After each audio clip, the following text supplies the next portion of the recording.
सांगलीचे खासदार विशाल पाटील पुन्हा एकदा बंडाच्या पवित्र्यात।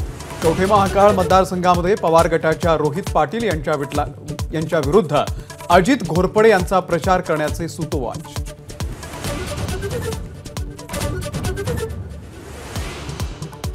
महाविकास आघाडीसोबत चर्चा झाल्याचा इम्तियाज जलील यांचा गौप्यस्फोट।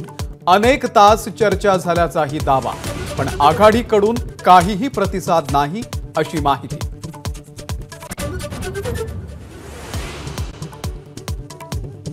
केंद्रीय गृहमंत्री अमित शहा आजपासून 2 दिवसांच्या मुंबईच्या दौऱ्यावर।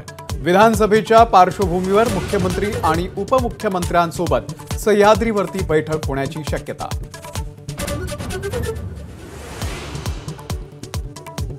रविकांत तुपकर यांच्या आंदोलनाची सरकारकडून दखल।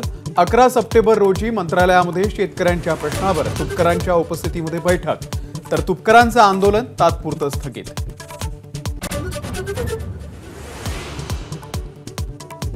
पुण्यातल्या दगडूशेठ गणपती मंदिरामध्ये हजारो महिलांचं सामूहिक अथर्व शीर्ष पठण। ऋषी पंचमीच्या पहाट झाली आणखी मंगलमय।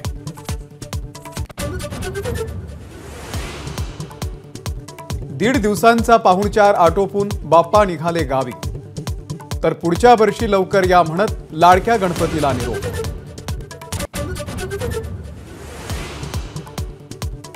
कोल्हापूरमध्ये लेझर किरणांच्या प्रखरतेमुळे तरुणाच्या डोळ्यातून रक्त। पोलीस हवालदाराच्याही डोळ्याला सूज।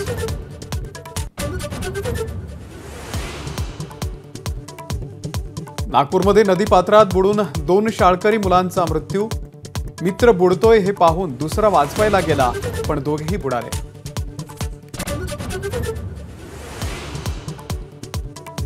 शेगावमध्ये गजानन महाराजांच्या 114व्या पुण्यतिथी सोहळ्यासाठी हजारो भाविक आणि 400 दिंड्या दाखल। आज महाराजांची पालखीमधून नगर परिक्रमा।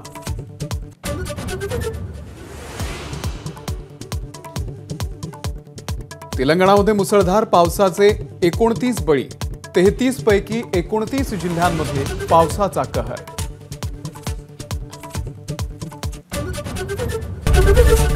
एबीपी माझा, उघडा डोळे बघा नीट।